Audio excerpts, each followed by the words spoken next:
Packing நீட்டாக பண்ணலான்னு சொல்லிட்டு கார்ட்போர்ட் பாக்ஸஸ் நிறைய ஆர்டர் பண்ணுறாங்க இல்லையா, அவங்களுக்கு வாங்கியிருந்தேன். குட்டி ஆர்டருக்கு அங்கே இருக்குது. ஸோ அந்த நிறைய ஆர்டர் பார்த்தீங்க அப்படின்னா இதுவே டேமேஜ் ஆகி தான் வருது. இதை நம்ம என்ன பண்ணுறது சொல்லுங்கள், 4-5 இடத்துல டேமேஜ் ஆகிருக்கு. இந்த பாக்ஸ் பார்த்திங்கன்னா 40 ரூபா ஒரு பீஸு. இந்த பாக்ஸ் வந்து ஒரு பீஸ் 50 ரூபா. ஸோ இப்படி தான் நான் வாங்கி உங்களுக்கு பேக் பண்ணி சென்ட் பண்ணிருக்கேன். இதில் நிறைய பேர் என்கிட்ட ஃப்ரீ ஷிப்பிங் கேட்குறீங்க. ஸோ அதனால தான் ஃப்ரீ ஷிப்பிங்லாம் கொடுக்க முடியறதில்ல.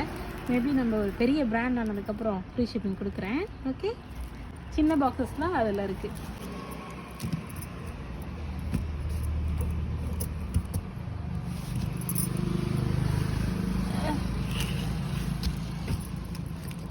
These are all for 1 week. And also we bought some bubble wrap.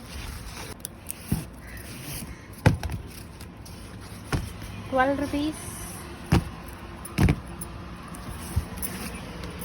13 rupees.